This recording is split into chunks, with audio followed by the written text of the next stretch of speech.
প্রিয় দেশবাসী, আজ বাংলাদেশ একটি গভীর সংকটময় মুহূর্তের মধ্য দিয়ে যাচ্ছে। এখন পর্যন্ত আমাদের প্রাপ্ত খবর অনুযায়ী আওয়ামী লীগ, ছাত্রলীগ, যুবলীগের সন্ত্রাসীরা গুলি করে কুপিয়ে প্রায় 30-এর অধিক শিক্ষার ছাত্র জনতাকে হত্যা করেছে এবং দিন শেষ হতে হতে এই সংখ্যাটা কোথায় গিয়ে দাঁড়ায় আমরা জানি না। এরই প্রেক্ষিতে আমরা একটি সিদ্ধান্ত নিয়েছি। আমাদের একটি জরুরি সিদ্ধান্ত মোতাবেক আমাদের যে 6 তারিখের যেই লং মার্চ টু ঢাকা কর্মসূচি ছিল সেটাকে আমরা একদিন এগিয়ে নিয়ে এসেছি। অর্থাৎ আগামীকাল 5ই অগস্ট সারা দেশের মুক্তিকামী জনতাকে ঢাকার উদ্দেশ্যে রওনা হওয়ার জন্য আমরা আহ্বান জানাচ্ছি। যারা পারবেন, যাদের পক্ষে সম্ভব হবে, আজ রাতেই আপনারা ঢাকার উদ্দেশ্যে রওনা হয়ে যান। আমরা আগামীকাল সারা দেশের মুক্তিকামী জনতাকে ঢাকায় আসার আহ্বান জানাচ্ছি।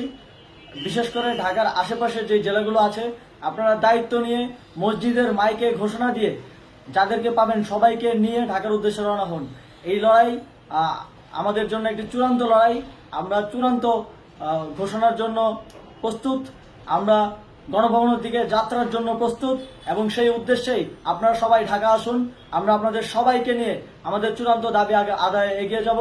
আমি জানি না সমন্বয়করা আজকে রাতে বেঁচে থাকতে পারবে কিনা, কিন্তু আপনাদের উপর আমরা এই দায়িত্ব দিচ্ছি।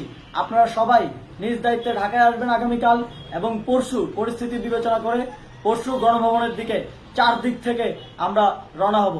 আমরা খুব আতঙ্কের সাথে লক্ষ্য করছি যে ছাত্রলীগ, যুবলীগ এবং আওয়ামী লীগের গুন্ডারা পুলিশের অস্ত্র দিয়ে পর্যন্ত সাধারণ জনগণের উপর হামলা করছে।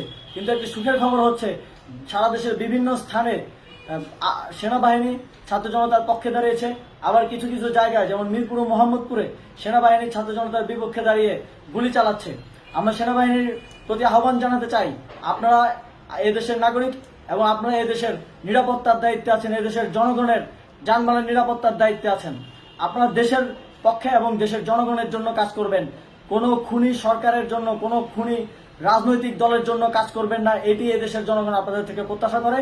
আমাদের এই আন্দোলনে সম্পূর্ণ সমর্থন দিয়ে হয় নিরপেক্ষ থাকুন, অথবা এই খুনি বাহিনীকে, সরকারের খুনি বাহিনীকে প্রতিহত করুন, তাদেরকে যথাযথ শাস্তির আওতায় নিয়ে আসুন।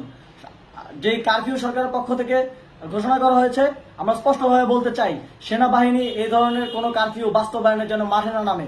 যদি মাঠে নামে তাহলে সেনাবাহিনী স্পষ্টভাবে অফিসিয়ালি জনতার বিরুদ্ধে দাঁড়াবে। আমরা চাই না সরকারের এই ষড়যন্ত্রে সেনাবাহিনী পা দিক। সেনাবাহিনীকে জনতার বিরুদ্ধে দাঁড়ানোর যে ষড়যন্ত্র সরকার রচনা করছে সেটিতে সেনাবাহিনী পা দিবে না, এই বিশ্বাস আমরা রাখতে চাই। আওয়ামী লীগ আজ সারা দেশে তাদের খুনি বাহিনীকে নামিয়ে দিয়েও ছাত্র জনতার প্রতিরোধের মুখে টিকতে পারেনি। রাজপথের পরাজিত শক্তি হিসেবে তারা সেনাবাহিনী সহ অন্যান্য বাহিনীকে আমাদের বিরুদ্ধে কাজে লাগানোর চেষ্টা করছে। এই চেষ্টাকে, এই ষড়যন্ত্রকে ব্যর্থ করতে হবে এবং আগামীকাল সারা দেশে মসজিদে মসজিদে ঘোষণা দিয়ে ঢাকার উদ্দেশ্যে আপনারা রওনা হন। প্রত্যেকটি পরিবার থেকে অন্ততপক্ষে একজনকে ঢাকার উদ্দেশ্যে রওনা করে দিন, এই ইতিহাসের সাক্ষী হতে, একটি নতুন বাংলাদেশের অভ্যুদয় ঘটানোর একজন কর্মী হতে। ধন্যবাদ সকলকে।